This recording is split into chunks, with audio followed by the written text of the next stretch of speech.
শীতকাল মানেই কিন্তু নানা রকম পিঠে পুলি পায়েস। শীতের মধ্যে বেশ অনেক রকমের পিঠেই খাওয়া হয়ে গেছে, কিন্তু এই চষির পায়েসটা খাওয়া হয়নি। এখানে নিয়েছি চালের গুঁড়ো, আর এখানে দেখো জল গরম করতে বসিয়েছি উষ্ণ উষ্ণ। আর এর মধ্যে দিয়ে দিলাম পরিমাণ মতো লবণ। এবার এখানে এই চালের গুঁড়োটা এর মধ্যে দিয়ে দেবো, দিয়ে এটাকে এখন খামিয়ে দেবো। আমি এটাকে খামিয়ে দেওয়াই বলি, তো তোমরা কি বলো একটু কমেন্ট করে জানিও। এবার এক হাতে হচ্ছে ফোন ধরে রয়েছি, তো আর এক হাতে এইভাবে দিয়ে নাড়া যাচ্ছে না, তাই দাঁড়াও আগে এটাকে ভালো করে একটু মিশিয়ে নিই, তারপরে আমি তোমাদের সামনে নিয়ে আসছি। আর এইভাবে চালের গুঁড়োয় কিন্তু এটাকে খামিয়ে দেওয়াটা বললামই, তো খামিয়ে দেওয়াটা আমি ঠিক পারতাম না। এইবার যখন বাড়ি গেছিলাম, তো বাড়িতে গিয়ে আমি এটা শিখেছি। এই যে দেখো কড়ার থেকে নামিয়ে এই বাটিটার মধ্যে নিয়েছিলাম, নিয়ে ভালো করে কিন্তু মাখা হয়ে গেছে। এবার একটা সুতির ন্যাকড়া দিয়ে একটু ঢেকে রেখেছিলাম, কেননা যদি শক্ত হয়ে যায় না তাহলে হবে না। আর ভেজা ন্যাকড়া দিয়ে এটা যদি ভিজিয়ে রাখো তাহলে একটু নরম নরম থাকে। আর এইদিকে দেখো মা হচ্ছে চষি এইভাবে হচ্ছে হাত দিয়ে কাটে। আমি শিল নিয়েছিলাম, কেননা দিদিভাইকে দেখেছি দিদিভাই শিলের ওপর এইভাবে চষিগুলো কাটে, আর দিদিভাই কিন্তু খুব সুন্দর চষি কাটে। আমি চষি কাটতে পারি না, এই হচ্ছে এটা আমার প্রথমবার, তো আমি চষি বানাবো। তো মা বললো যে শিল আর নিতে হবে না, মা বললো যে এইভাবে কর দেখ সুবিধা হবে। তো মায়ের মতো দেখো মা আমাকে দেখিয়ে দিয়েছে, আর মায়ের মতো আমিও কিন্তু মানে এইভাবে চষি কাটছি। ওদিকে কিন্তু টিভি চলছে, তো দুজনে মিলে কথাও বলছিলে, কিন্তু ওই যে এখানে তো টিভি চলছে, কপিরাইট হয়ে যাবে, ওই জন্য এখানে ভয়েসটা মিউট করে দিয়েছি, নাহলে মা আমাকে দেখিয়ে দিচ্ছিল যে কিভাবে করতে হয়। আর আজকে ছিল হচ্ছে শনিবার, রান্নাবান্নার ঝামেলা নেই, শনিবার মানেই নিরামিষ।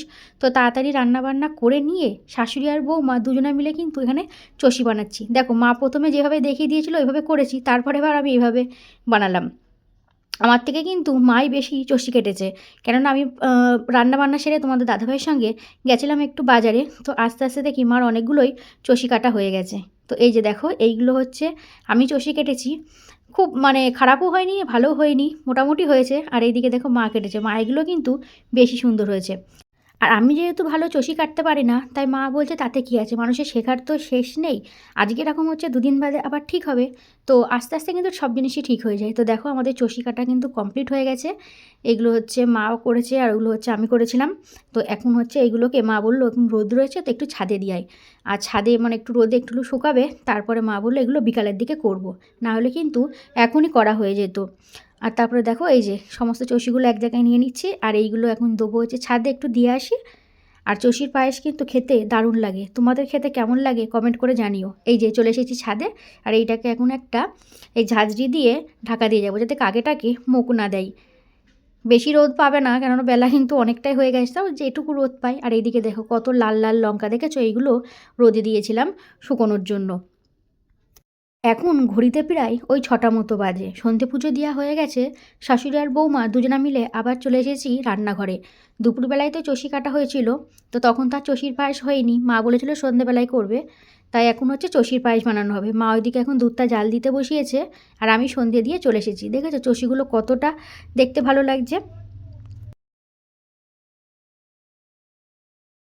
দুধটা ফুটে গেছে, মা এবার এর মধ্যে দিয়ে দিল পাটালি। আর পাটালি গুড়ের গন্ধটা এত সুন্দর না, এর আগের দিন যখন দুধ পুলি করেছিল তখন পাটালি দিয়েছিল, কিন্তু এত সুন্দর গন্ধ বেরোয়নি। কিন্তু আজকে পাটালি গুড়ের গন্ধটা কিন্তু বেশি ভালো লাগছে। মায়ের মধ্যে পাটালি দিয়েছে কি হয়েছে, কিন্তু তাও এর মধ্যে চিনি দেয়।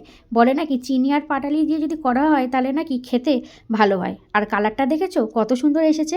দুধটা বেশ ভালো করে কিন্তু এখন ফুটে গেছে। এইবার এর মধ্যে দিয়ে দেবে এই চষিগুলো। এবার এইগুলোকে দিয়ে একটুখানি সেদ্ধ হলেই ব্যাস রেডি হয়ে যাবে চষির পায়েস।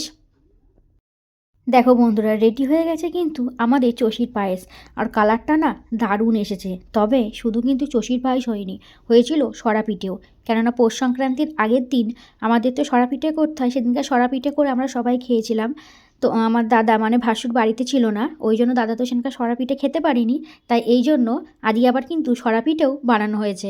আর এই যে দেখো এর আগে কিন্তু অনেকগুলো সরা পিঠেই তুলেছি, আর সরা পিঠেগুলো না কিন্তু দারুণ হয়েছে।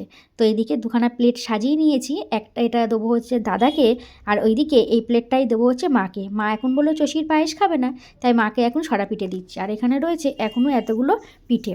তো আজকে সন্ধ্যাবেলা টিফিনে হচ্ছে তোমাদের সরা পিঠে আর চষির পায়েস।